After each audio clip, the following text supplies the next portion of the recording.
Esdras capítulo 1. No primeiro ano de Ciro, rei da Pérsia, o Senhor cumpriu a profecia que havia anunciado por meio de Jeremias. Despertou o coração de Ciro para registrar por escrito a seguinte proclamação e enviá-la a todo seu reino. Assim diz Ciro, rei da Pérsia: O Senhor, o Deus dos céus, me deu todos os reinos da terra. Ele me encarregou de lhe construir um templo em Jerusalém e Judá.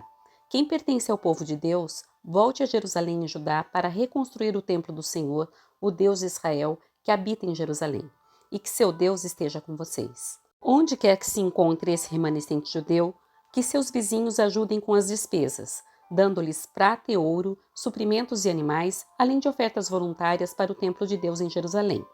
Então o Senhor despertou o coração dos sacerdotes, dos levitas e dos chefes das tribos de Judá e Benjamim para que fossem a Jerusalém e reconstruíssem o templo do Senhor.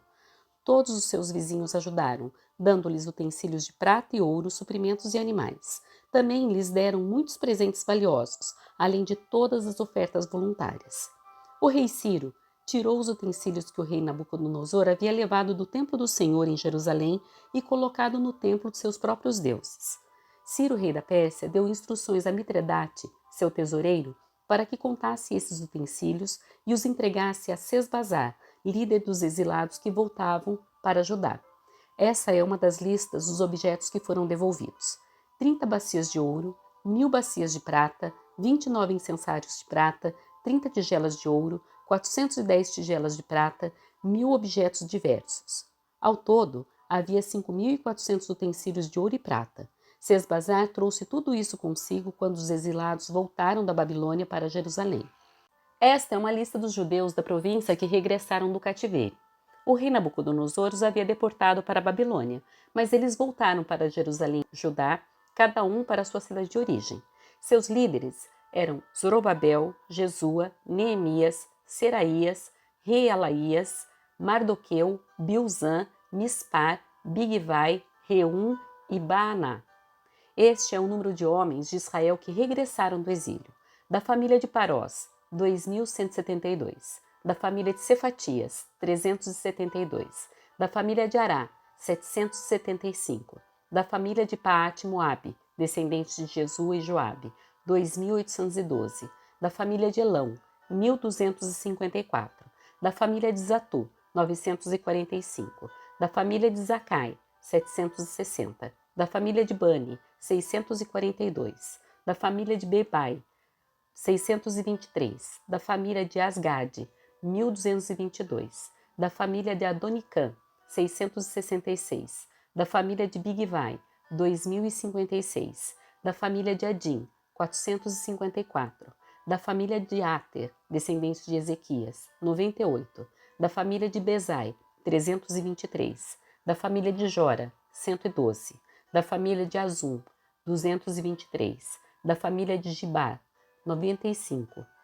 Do povo de Belém, 123. Do povo de Netofa, 56. Do povo de Anatote, 128. Do povo de Bet-Asmavete, 42.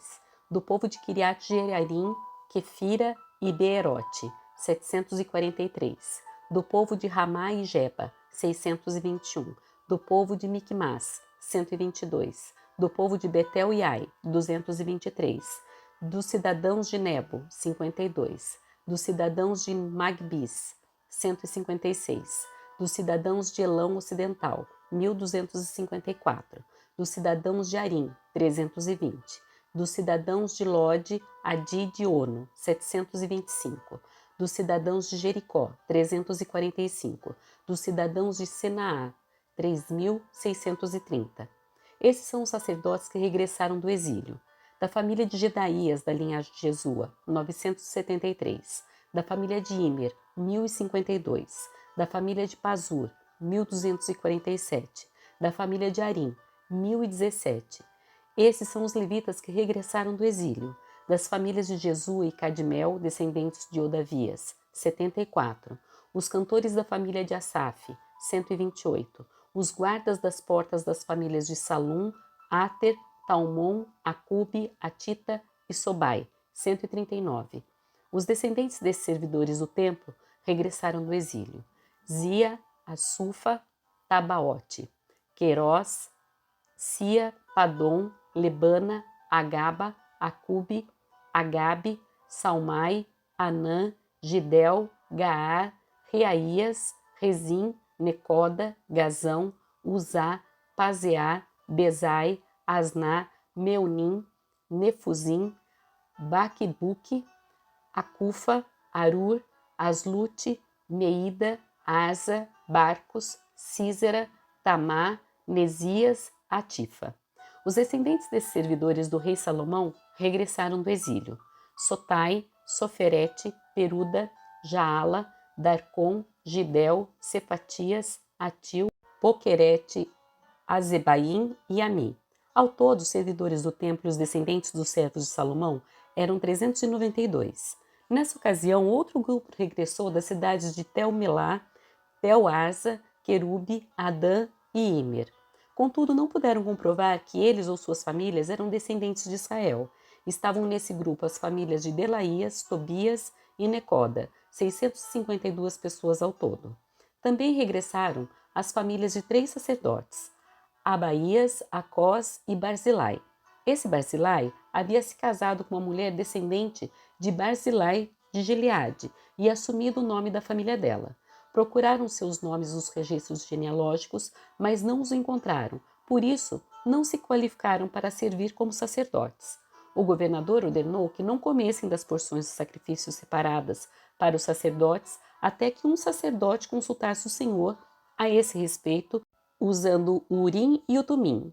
Portanto, os que regressaram para Judá foram 42.360, além dos 7.337 servos e servas e dos 200 cantores e cantoras. Levaram consigo 736 cavalos, 245 mulas, 435 camelos e 6.720 jumentos. Quando chegaram ao templo do Senhor em Jerusalém, alguns dos chefes das famílias entregaram ofertas voluntárias para a reconstrução do templo de Deus em seu local original. Cada chefe contribuiu com o que pôde. Suas ofertas totalizaram 525 quilos de ouro, 3.000 quilos de prata e 100 vestes para os sacerdotes. Assim, os sacerdotes, os levitas, os cantores, os guardas das portas, os servidores do templo e alguns do povo se estabeleceram em povoados perto de Jerusalém. O restante do povo regressou às suas cidades em todo o Israel. No 7º mês, quando os israelitas já haviam se estabelecido em suas cidades, todo o povo se reuniu em Jerusalém com um só propósito. Então Jesua, filho de Jeozadaque, juntou-se a seus colegas, os sacerdotes, e a Zorobabel, filho de Sealtiel, e seus companheiros para reconstruir o altar do Deus de Israel. Queriam apresentar holocaustos ali conforme a instrução da lei de Moisés, homem de Deus. Embora o povo tivesse medo dos habitantes daquela região, reconstruíram o altar no mesmo lugar original. Assim, começaram a oferecer holocaustos no altar do Senhor todas as manhãs e todas as tardes. Celebraram a festa das cabanas conforme prescrito pela lei e ofereceram um número de holocaustos específico para cada dia da festa. Ofereceram ainda os holocaustos regulares e as ofertas exigidas para a celebração da lua nova e para as festas anuais do Senhor. O povo também trouxe ofertas voluntárias para o Senhor. 15 dias antes do início da festa das cabanas, os sacerdotes haviam começado a oferecer ao Senhor os holocaustos, antes mesmo de lançarem os alicerces do templo do Senhor. Então, contrataram pedreiros e carpinteiros e lhes pagaram com moedas de prata. Também compraram toras de cedro dos povos de Tiro e de Sidom e lhes pagaram com alimento, vinho e azeite. As toras eram trazidas dos montes do Líbano e vinham pela costa do mar Mediterrâneo até Jope, pois Ciro, rei da Pérsia, havia permitido que assim se fizesse. A construção do templo de Deus começou no 2º mês do 2º ano depois da chegada a Jerusalém. O grupo de trabalhadores era constituído de todos que haviam regressado do exílio, incluindo Zorobabel, filho de Sealtiel, Jesua, filho de Jeozadaque, e seus colegas os sacerdotes, bem como todos os levitas.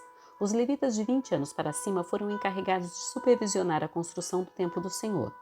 Jesua, seus filhos e seus parentes, Cadimel e seus filhos e os descendentes de Odavias supervisionavam aqueles que trabalhavam no templo de Deus. Os levitas da família de Enadade os auxiliavam nessa tarefa. Quando os construtores terminaram os alicerces do templo do Senhor, os sacerdotes puseram suas vestes e tomaram seus lugares para tocar as trombetas. Os levitas, descendentes de Asaf, fizeram soar os símbolos para louvar o Senhor conforme o rei Davi havia prescrito. Com louvores e ação de graças, entoaram esse cântico ao Senhor. Ele é bom, seu amor por Israel dura para sempre. Então todo o povo louvou o Senhor em alta voz, pois haviam sido lançados os alicerces do templo do Senhor. Muitos dos sacerdotes, dos levitas e dos outros chefes de família mais velhos, que tinham visto o primeiro templo, choraram alto quando viram os alicerces do novo templo. Outros tantos, porém, gritavam de alegria. Os gritos alegres e o choro se misturavam num barulho tão forte que se podia ouvir de muito longe. Os inimigos de Judá e Benjamim souberam que os exilados estavam reconstruindo o templo do Senhor, o Deus de Israel.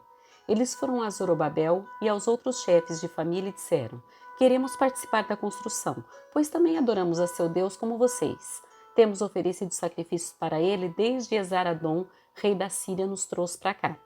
Mas Zorobabel, Jesua e os outros chefes de família de Israel responderam: De maneira nenhuma. Vocês não podem participar desse trabalho. Somente nós construiremos o templo para o Senhor, o Deus de Israel, conforme Ciro, rei da Pérsia, nos ordenou.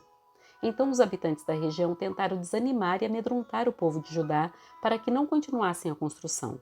Subornaram agentes para trabalhar contra eles e frustrar seus planos. Isso prosseguiu durante todo o reinado de Ciro, rei da Pérsia, até que Dario, rei da Pérsia, subiu ao poder. Anos depois, quando Xerxes começou a reinar, os inimigos de Judá escreveram uma carta de acusação contra o povo de Judá e de Jerusalém. Mais tarde, durante o reinado de Artaxerxes, rei da Pérsia, os inimigos de Judá, liderados por Bislão, Mitredate e Tabeel, enviaram a Artaxerxes uma carta em aramaico, que foi traduzida para o rei. O comandante Reum e o secretário da corte Sinsai escreveram a carta na qual apresentaram ao rei Artaxerxes um relatório negativo sobre Jerusalém. Saudaram o rei em nome de todos os seus colegas, os juízes, as autoridades locais, o povo de Tarpel, os persas, os babilônios e o povo de Ereque e de Suzã, isto é, Elão. Também enviaram saudações do restante do povo que o grande e renomado Assurbanipal havia deportado e estabelecido em Samaria e em todas as terras vizinhas da província a oeste do rio Eufrates. Esta é uma cópia da carta. Ao rei Artaxerxes, de seus súditos leais na província a oeste do rio Eufrates. Informamos ao rei que os judeus que saíram da Babilônia para Jerusalém estão reconstruindo essa cidade rebelde e má. Já restauraram os alicerces e em breve terminarão os muros. É bom o rei saber que, se essa cidade for reconstruída e seus muros forem concluídos, haverá grande prejuízo para o tesouro real, pois os judeus recusarão a lhe pagar tributos, impostos e taxas. Visto que somos seus súditos leais e não desejamos vê-lo desonrado desse modo, enviamos ao rei essas informações. Sugerimos que se faça uma busca no registro de seus antepassados, no qual o rei descobrirá como essa cidade foi rebelde em outros tempos. Aliás, foi destruída por causa de sua longa e problemática história de rebelião contra os reis e as nações que a dominavam. Declaramos ao rei que, se essa cidade for reconstruída e seus muros forem concluídos, o rei perderá a província a oeste do rio Eufrates. O rei Artaxerxes enviou a seguinte resposta: ao comandante Reum, ao secretário da corte Sinsai e a seus companheiros em Samaria e em toda a província a oeste do rio Eufrates. Saudações. A carta que vocês enviaram foi traduzida e lida para mim. Ordenei que se fizesse uma busca nos registros e descobri que, de fato, Jerusalém tem sido, ao longo dos anos, foco de insurreição contra vários reis. Aliás, rebeliões e revoltas são normais ali. Reis poderosos governaram sobre Jerusalém e sobre toda a província a oeste do rio Eufrates e receberam tributos, impostos e taxas. Portanto, deem ordens para que esses homens parem seu trabalho. A cidade não deve ser reconstruída enquanto eu não mandar. Sejam diligentes e não descuidem desse assunto, pois não devemos permitir que a situação prejudique os interesses do rei. Quando a carta do rei Artaxerxes foi lida para Reum, Sinsai e seus companheiros, eles foram depressa a Jerusalém e, fazendo uso de força, obrigaram os judeus a parar a construção. Assim, a obra no templo de Deus em Jerusalém foi interrompida e ficou parada até o segundo ano do reinado de Dario, rei da Pérsia. Nessa época, os profetas Ageu e Zacarias, filho de Ido, profetizaram aos judeus de Judá e Jerusalém. Falavam em nome do Deus de Israel que estava sobre eles. Em resposta, Zorobabel, filho de Sealtiel, e Jesua, filho de Josadaque, começaram outra vez a reconstruir o templo de Deus em Jerusalém, e os profetas de Deus estavam com eles e os auxiliavam.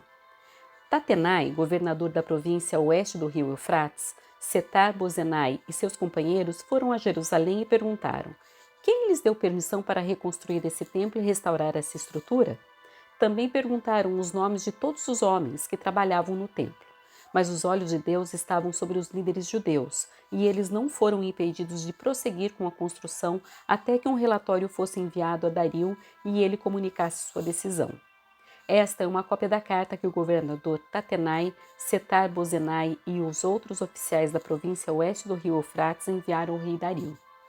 Ao rei Dario, saudações. Informamos ao rei que fomos até o local da construção do templo do grande Deus na província de Judá. O templo está sendo reconstruído com pedras especialmente preparadas e as vigas já estão sendo colocadas nas paredes. A obra avança com muita energia e êxito. Perguntamos aos líderes: quem lhes deu permissão para reconstruir esse templo e restaurar essa estrutura? E exigimos os nomes deles, para que pudéssemos dizer ao rei quem eram os líderes. Esta foi a resposta: somos servos do Deus dos céus e da terra e estamos reconstruindo o templo que foi construído aqui muitos anos atrás por um grande rei de Israel. Nossos antepassados, porém, provocaram a ira do Deus dos céus e ele os entregou a Nabucodonosor, rei da Babilônia, que destruiu esse templo e deportou o povo para a Babilônia. No entanto, Ciro, rei da Babilônia, no primeiro ano de seu reinado, publicou um decreto ordenando que o templo de Deus fosse reconstruído. O rei Ciro também devolveu os utensílios de ouro e prata que Nabucodonosor havia tirado do templo de Deus em Jerusalém e colocado no templo da Babilônia. Esses utensílios foram removidos dali e entregues a um homem chamado Sesbazar, a quem o rei Ciro nomeou governador de Judá. O rei instruiu Sesbazar a colocar os utensílios de volta em seu lugar, em Jerusalém, e a reconstruir o templo de Deus em seu antigo local. Então, Sesbazar veio e lançou os alicerces do templo de Deus em Jerusalém. O povo tem trabalhado nele desde então, embora ainda não esteja acabado. Portanto, se parecer bem ao rei, pedimos que se faça uma busca nos arquivos reais da Babilônia para descobrir se o rei Ciro de fato publicou esse decreto ordenando a reconstrução do templo de Deus em Jerusalém, e que o rei nos informe sua decisão sobre esse assunto. Então o rei Dario ordenou que se fizesse uma busca nos arquivos da Babilônia que ficavam guardados junto aos tesouros. Mas foi na fortaleza, em Ecbatana, na província da Média, que se encontrou um documento que dizia: Memorando. No primeiro ano do reinado do rei Ciro foi publicado um decreto a respeito do templo de Deus em Jerusalém. Que o templo seja reconstruído para ser um local onde se ofereçam sacrifícios usando os alicerces originais. Ele terá 27 metros de altura e 27 metros de largura. A cada 3 camadas de grandes pedras será colocada uma camada de madeira. Todas as despesas serão pagas pela tesouraria real. Além disso, os utensílios de ouro e de prata que Nabucodonosor levou do templo de Deus em Jerusalém para a Babilônia devem ser devolvidos a Jerusalém e colocados em seus devidos lugares, que sejam levados de volta ao templo de Deus. O rei Dario enviou essa mensagem. Agora, portanto, Tatenai, governador da província a oeste do rio Eufrates, Setar-Bozenai, seus companheiros e outros oficiais a oeste do rio Eufrates permaneçam afastados de lá. Não interfiram na construção do templo de Deus. Deixem que seja reconstruído em seu antigo local e não impeçam o governador de Judá e os líderes dos judeus de realizarem seu trabalho. Além disso, decreto que ajudem esses líderes dos judeus a reconstruir o templo de Deus. Paguem sem demora todos os custos da construção, usando os impostos recolhidos na província oeste do rio Eufrates, para que a obra não seja interrompida. Deem aos sacerdotes em Jerusalém tudo o que eles precisarem: novilhos, carneiros e cordeiros para os holocaustos oferecidos ao Deus dos céus. Providenciem sem falta a quantidade de trigo, sal, vinho e azeite que for necessária para cada dia. Assim, eles poderão oferecer sacrifícios agradáveis ao Deus dos céus e orar pelo bem-estar do rei e de seus filhos. Se alguém desobedecer a esse decreto de alguma maneira, terá uma viga de sua casa arrancada. Ele será amarrado a essa viga e pendurado nela, e sua casa será transformada num monte de entulho. Que o Deus que escolheu a cidade de Jerusalém como lugar para que seu nome seja honrado, destrua qualquer rei ou nação que desobedecer a essa ordem e destruir esse templo. Eu, Dario, publiquei esse decreto, que ele seja obedecido com toda a diligência. Tatenai, governador da província a oeste do rio Eufrates, Setar-Bozenai e seus companheiros obedeceram de imediato a ordem do rei Dario. Com isso, os líderes dos judeus puderam continuar seu trabalho e foram encorajados pela pregação dos profetas Ageu e Zacarias, filho de Ido. Finalmente, o templo foi terminado como havia sido ordenado pelo Deus de Israel e decretado por Ciro, Dario e Artaxerxes, reis da Pérsia. O templo foi construído no dia 12 de março, no 6º ano do reinado do rei Dario.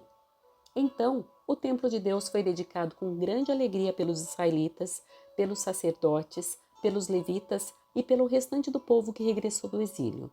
Durante a cerimônia de dedicação, foram sacrificados 100 novilhos, 200 carneiros e 400 cordeiros.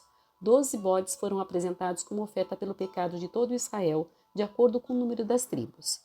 Em seguida, os sacerdotes e os levitas foram divididos em vários grupos para servirem no templo de Deus, em Jerusalém, conforme prescrito no livro de Moisés. No dia 21 de abril, o povo que havia regressado do exílio celebrou a Páscoa.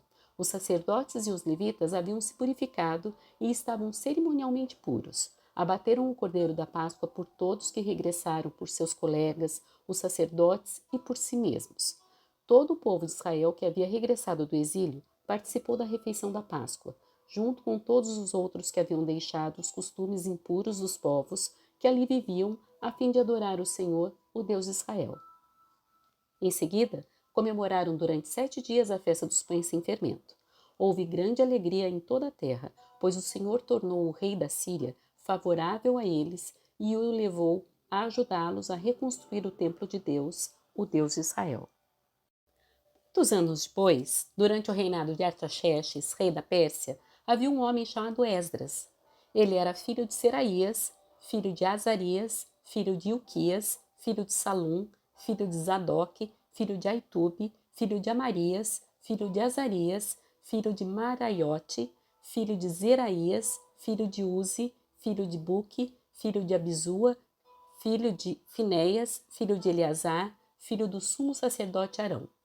Esdras era escriba, conhecedor da lei de Moisés, dada ao povo pelo Senhor, o Deus de Israel. Esdras foi da Babilônia a Jerusalém e o rei lhe deu tudo o que lhe pediu, porque a mão do Senhor seu Deus estava sobre ele. Alguns dos israelitas e também alguns dos sacerdotes, levitas, cantores, guardas das portas e servidores do templo viajaram com ele para Jerusalém no 7º ano do reinado de Artaxerxes. Esdras chegou a Jerusalém em agosto desse mesmo ano. Partiu da Babilônia em 8 de abril, o primeiro dia do novo ano, e chegou a Jerusalém em 4 de agosto, porque a bondosa mão do Senhor seu Deus estava sobre ele. Pois Esdras tinha decidido estudar a lei do Senhor, obedecer a ela e ensinar seus decretos e estatutos ao povo de Israel. O rei Artaxerxes tinha dado uma cópia da seguinte carta a Esdras, o sacerdote e escriba que estudava os mandamentos e decretos do Senhor e os ensinava a Israel. De Artaxerxes, rei dos reis, ao sacerdote Esdras, mestre da lei do Deus dos céus. Saudações. Eu decreto que qualquer israelita em meu reino, incluindo os sacerdotes e os levitas, que desejar regressar com você para Jerusalém, poderá ir. Eu e meus 7 conselheiros o instruímos a investigar a situação em Judá e em Jerusalém com base na lei de seu Deus, que está em suas mãos. Também o encarregamos de levar consigo a prata e o ouro que lhe entregamos voluntariamente como oferta para o Deus de Israel que habita em Jerusalém. Além disso, você levará toda a prata e todo o ouro que obtiver na província da Babilônia, bem como as ofertas voluntárias do povo e dos sacerdotes para o templo de seu Deus em Jerusalém. Use esses recursos para comprar novilhos, carneiros, cordeiros e as respectivas ofertas de cereal e ofertas derramadas. Tudo isso será oferecido no altar do templo de seu Deus em Jerusalém. A prata e o ouro que restarem poderão ser usados como parecer melhor a você e a seu povo, conforme a vontade de Deus.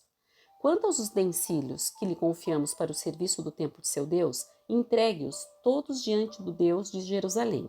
Se precisar de mais alguma coisa para o templo de seu Deus, ou para qualquer necessidade semelhante, use recursos da tesouraria real. Eu, o rei Artaxerxes, envio o seguinte decreto a todos os tesoureiros da província a oeste do rio Eufrates. Deem a Esdras, sacerdote e mestre da lei do Deus dos céus, tudo o que ele requisitar. Dê-lhe até 3.500 quilos de prata, 100 cestos grandes de trigo, 100 tonéis de vinho, 100 tonéis de azeite e sal à vontade. Tenham o cuidado de providenciar tudo o que o Deus dos céus ordenar para seu templo. Afinal, por que provocar a ira de Deus contra esse império do rei e de seus filhos? Também decreto que nenhum sacerdote, levita, cantor, guarda das portas, servidor do templo, nem qualquer outro trabalhador no templo será obrigado a pagar tributos, impostos e taxas de qualquer tipo. E você, Esdras, use a sabedoria que seu Deus lhe deu para nomear magistrados e juízes que conheçam as leis de seu Deus para governarem todo o povo na província a oeste do rio Eufrates. Ensine a lei a todos que não a conhecem. Qualquer um que se recusar a obedecer à lei de seu Deus e do rei será castigado de imediato com a morte, com o exílio, com o confisco dos bens ou com a prisão. Louvem o Senhor, o Deus de nossos antepassados, que colocou no coração do rei o desejo de embelezar o templo do Senhor em Jerusalém e que me mostrou seu amor leal a honrar-me diante do rei, de seu conselho e de todos os seus oficiais poderosos. Senti-me encorajado porque a mão do Senhor meu Deus estava sobre mim e reuni alguns dos líderes de Israel para voltar comigo a Jerusalém. Esta é uma lista dos chefes de família com suas genealogias, aqueles que regressaram comigo da Babilônia durante o reinado do rei Artaxerxes. Da família de Finéias, Gerson. Da família de Tamar, Daniel. Da família de Davi, Atos, descendentes de Secanias. Da família de Parós, Zacarias e 150 homens registrados com ele. Da família de Paate, Moabe, Elioenai, filho de Zeraías, e 200 homens registrados com ele. Da família de Zato, Secanias, filho de Jaziel, e 300 homens registrados com ele. Da família de Adim, Ebede, filho de Jonatas, e 50 homens registrados com ele. Da família de Elão, Jesaías, filho de Atalias, e 70 homens registrados com ele. Da família de Cefatias, Zebadias, filho de Micael, e 80 homens registrados com ele. Da família de Joabe, Obadias, filho de Jeiel, e 218 homens registrados com ele. Da família de Bani, Selomite, filho de Josefias, e 160 homens registrados com ele. Da família de Bebai, Zacarias, filho de Bebai, e 28 homens registrados com ele. Da família de Asgade, Joanã, filho de Acatã, e 110 homens registrados com ele. Da família de Adonicã, que chegaram depois, Elifelete, Jeiel e Semaías, e 60 homens registrados com eles. Da família de Bigvai, Utai e Zacur, e 70 homens registrados com eles. Reuni os exilados perto do canal de Avá e acampamos ali por 3 dias enquanto eu revisava as listas do povo e dos sacerdotes que haviam chegado. Descobri que nenhum levita se havia oferecido para nos acompanhar. Por isso, mandei chamar Eliezer, Ariel, Semaías, Eunatã, Jaribe, Eunatã, Natã, Zacarias e Mesulão, líderes do povo. Também mandei chamar Joiaribe e Eunatã, 2 homens com discernimento. Enviei-os a Ido, chefe dos levitas, em Casifia, para que pedissem a ele, a seus parentes e aos servidores do templo que nos enviassem ministros para o templo de Deus em Jerusalém. Visto que a bondosa mão de nosso Deus estava sobre nós, eles nos enviaram Serebias, junto com 18 de seus filhos e parentes. Era um homem inteligente, descendente de Mali, descendente de Levi, filho de Israel. Também nos enviaram Asabias, junto com Jesaías, dos descendentes de Merari, 20 de seus filhos e parentes e 220 servidores do templo. Os servidores do templo eram assistentes dos levitas, um grupo de trabalhadores do templo instituído pelo rei Davi e por seus oficiais. Todos estavam registrados por nome. Ali, junto ao canal de Avá, ordenei que todos nós jejuássemos e nos humilhássemos diante de nosso Deus. Oramos para que ele nos proporcionasse uma viagem segura e nos protegesse, como também a nossos filhos e a nossos bens, pois tive vergonha de pedir ao rei soldados e cavaleiros para nos acompanhar e nos proteger de inimigos ao longo do caminho. Afinal, tínhamos dito ao rei: a bondosa mão de nosso Deus está sobre todos que o adoram, mas seu poder e sua ira estão contra todos que o abandonam. Assim, jejuamos e pedimos com fervor que nosso Deus cuidasse de nós, e ele atendeu a nossa oração. Nomeei 12 chefes dos sacerdotes, Serebias, Asabias e outros 10 sacerdotes, para ficarem encarregados do transporte da prata, do ouro e de outros objetos que o rei, seu conselho, seus oficiais e todo o povo de Israel haviam doado para o templo de Deus. Pesei o tesouro ao entregá-lo, e seu total era 22.750 quilos de prata, 3.500 quilos de utensílios de prata, 3.500 quilos de ouro, 20 tigelas de ouro, cada uma pesando 8,6 quilos, dois utensílios finos de bronze polido, tão valiosos como o ouro. Eu disse aos sacerdotes: vocês e esses tesouros foram consagrados ao Senhor. A prata e o ouro são ofertas voluntárias ao Senhor, o Deus de nossos antepassados. Guardem bem esses tesouros até que os apresentem aos líderes dos sacerdotes, aos levitas e aos chefes de família de Israel, que os pesarão nos depósitos do templo do Senhor em Jerusalém.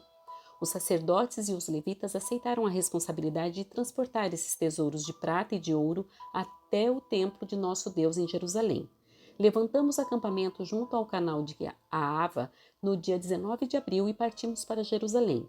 E a mão de nosso Deus nos protegeu e nos guardou de inimigos e bandidos ao longo do caminho. Assim, chegamos em segurança a Jerusalém, onde descansamos por 3 dias.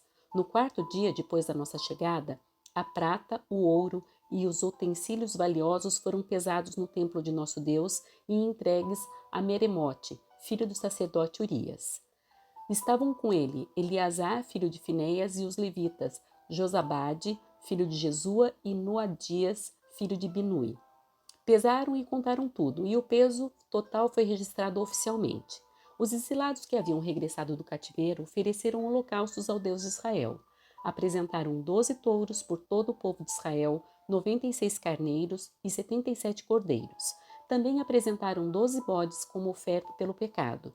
Tudo isso foi oferecido como holocausto ao Senhor.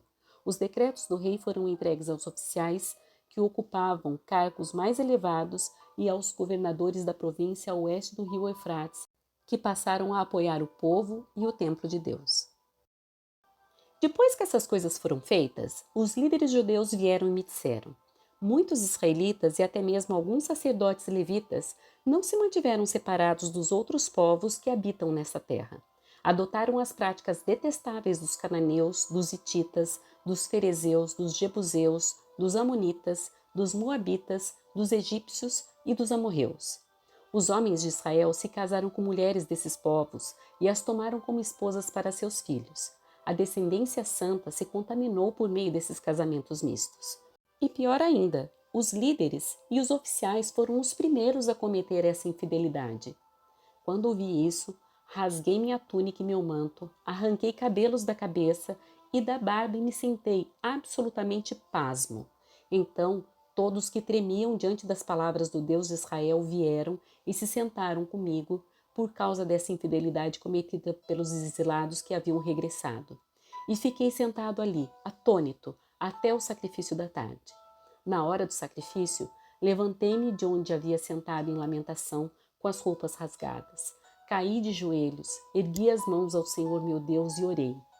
Ó meu Deus, estou profundamente humilhado e tenho vergonha de levantar meu rosto para ti, pois nossos pecados se elevam acima de nossa cabeça e nossa culpa chegou até os céus. Desde os dias de nossos antepassados até agora, temos vivido cheios de pecado. Por isso nós, nossos reis e nossos sacerdotes fomos entregues nas mãos dos reis da terra. Fomos mortos, capturados, roubados e desprezados, como acontece hoje. Agora, porém, a graça do Senhor nosso Deus nos foi concedida por um breve momento. Ele permitiu que alguns de nós sobrevivêssemos como um remanescente e nos deu segurança nesse lugar santo. Nosso Deus iluminou nossos olhos e nos concedeu um pouco de alívio de nossa escravidão. Éramos escravos, mas em seu amor leal, nosso Deus não nos abandonou na escravidão. Em vez disso, fez os reis da Pérsia nos tratarem com bondade. Ele renovou nossas forças para que reconstruíssemos o templo de nosso Deus e restaurássemos suas ruínas. Deu-nos um muro de proteção em Judá e em Jerusalém. Agora, nosso Deus, o que podemos dizer depois de tudo isso? Pois mais uma vez abandonamos teus mandamentos. Tu nos advertiste por meio de teus servos, os profetas, quando eles disseram: a terra em que estão entrando está inteiramente contaminada pelas práticas detestáveis dos povos que nela habitam. Está cheia de corrupção, de uma extremidade à outra. Não permitam que suas filhas se casem com os filhos deles, nem tomem as filhas deles como esposa para seus filhos. Jamais promovam a paz e a prosperidade dessas nações. Se seguirem essas instruções, serão fortes, desfrutarão das coisas boas que a terra produz e deixarão essa prosperidade como herança para seus filhos para sempre. Tudo o que nos aconteceu é castigo de nossa maldade e de nossa grande culpa. Ainda assim, recebemos um castigo muito menor do que merecíamos, pois tu, nosso Deus, permitiste que alguns de nós sobrevivêssemos como um remanescente. E, no entanto, quebramos teus mandamentos outra vez e nos casamos com pessoas que praticam essas coisas detestáveis. Acaso tua ira não será suficiente para nos destruir a ponto de não sobreviver nem mesmo esse pequeno remanescente? Ó Senhor Deus de Israel, tu és justo. Aqui estamos diante de ti com nossa culpa, um mero remanescente que escapou, embora, por sermos culpados, nenhum de nós tem o direito de estar em tua presença. Enquanto Esdras orava e fazia essa confissão, chorando e com o rosto no chão diante do templo de Deus, uma grande multidão de israelitas, homens, mulheres e crianças, se reuniu e chorou amargamente com ele.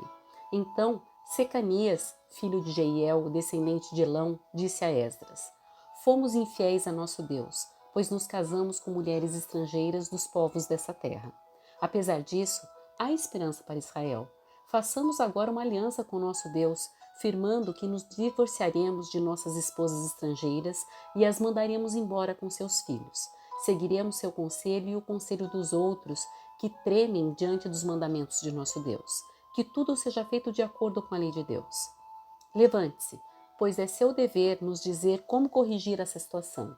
Nós o apoiaremos, portanto, seja forte e faça o que tem que ser feito. Então, Esdras se levantou e exigiu que os líderes dos sacerdotes, os levitas e todo o povo de Israel jurassem que fariam o que Secanias tinha dito. E todos fizeram um juramento solene. Em seguida, Esdras se retirou de diante do templo de Deus e foi à sala de Joanã, filho de Eliasibe. Não bebeu nem comeu nada enquanto esteve ali, pois ainda lamentava a infidelidade dos exilados que haviam regressado. Depois disso, foi feita uma proclamação por todo o Judá e Jerusalém, para que todos os que vieram do exílio se reunissem em Jerusalém. Aqueles que não viessem em 3 dias perderiam todas as suas propriedades e seriam expulsos da comunidade dos exilados, conforme a decisão dos líderes e das autoridades. Dentro de 3 dias, todo o povo de Judá e de Benjamim havia se reunido em Jerusalém. A reunião aconteceu no dia 19 de dezembro e todo o povo estava sentado na praça diante do templo de Deus. Tremiam por causa da seriedade do assunto e porque chovia. Então o sacerdote Esdras se levantou e disse: Vocês agiram de modo infiel. Aumentaram a culpa de Israel ao se casar com mulheres estrangeiras. Agora, confessem seu pecado ao Senhor, o Deus de seus antepassados, e façam o que agrada a ele. Separem-se do povo da terra e dessas mulheres estrangeiras. Toda a comunidade respondeu em alta voz: Você tem razão, faremos o que disse. No entanto, não é algo que possa ser feito em um dia ou 2, pois há muitos de nós envolvidos nesse grande pecado. E agora é a estação das chuvas, portanto não podemos ficar aqui fora por muito mais tempo. Que nossos líderes decidam por toda a comunidade. Todo aquele que tiver uma esposa estrangeira virá num dia marcado, acompanhado das autoridades e dos juízes de sua cidade, para que a ira ardente de nosso Deus a esse respeito seja afastado de nós. Os únicos que se opuseram à proposta foram Jonatas, filho de Azael, e Jazeias, filho de Tiquivá, apoiados por Mesulão e pelo levita Sabetai. Foi esse, portanto, o plano que seguiram. Esdras escolheu líderes para representarem suas famílias e designou cada representante por nome. No dia 29 de dezembro, os líderes se reuniram para tratar da questão. Assim, em 27 de março, o primeiro dia do novo ano, haviam terminado de resolver todos os casos de homens que tinham se casado com mulheres estrangeiras. Os sacerdotes que se casaram com mulheres estrangeiras foram da família de Jesua, filho de Jeozadaque, e de seus irmãos Maazéias, Eliezer, Jaribe e Gedalias. Assumiram o compromisso de divorciar-se de suas esposas e cada um ofereceu um carneiro como sacrifício por causa de sua culpa. Da família de Imer, Anani e Zebadias. Da família de Arim, Maazéias, Elias, Semaías, Jeiel e Uzias. Da família de Pazur, Elioenai, Maazéias, Ismael, Natanael, Josabade e Elasa. Os levitas culpados desse pecado foram Josabade, Simei, Quelaías, também chamado Quelita, Petaías, Judá e Eliezer. O cantor culpado desse pecado foi Eliasibe. Os porteiros culpados desse pecado foram Salum, Pelém e Uri. Os outros israelitas culpados desse pecado foram, da família de Parós, Ramias, Gesias, Malquias, Miamim, Eleazar, Malquias e Benaia. Da família de Elão, Matanias, Zacarias, Jeiel, Abide, Jeremote e Elias. Da família de Zatu, Elionai, Eliasibe, Matanias, Jeremote, Zabade e Aziza. Da família de Bebai, Joanã, Ananias, Zabai e Atlai. Da família de Bani, Mesulão, Maluque, Adaías, Jazube, Seal e Jeremote. Da família de Paate, Moabe, Adna, Quetal, Benaia, Maacéias, Matanias, Bezalael, Binui e Manassés.